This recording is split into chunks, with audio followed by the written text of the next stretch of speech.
Tight safety.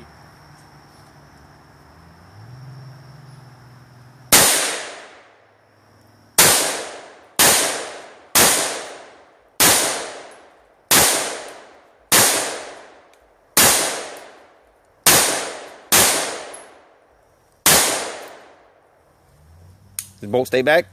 No, he's still got ammo. You still got ammo in there. Your bolt. Ammo in there. You just pull it until you'll definitely know when. You'll know when you're empty. Your bolt will stay back. Just keep shooting. Go ahead and empty that mag out.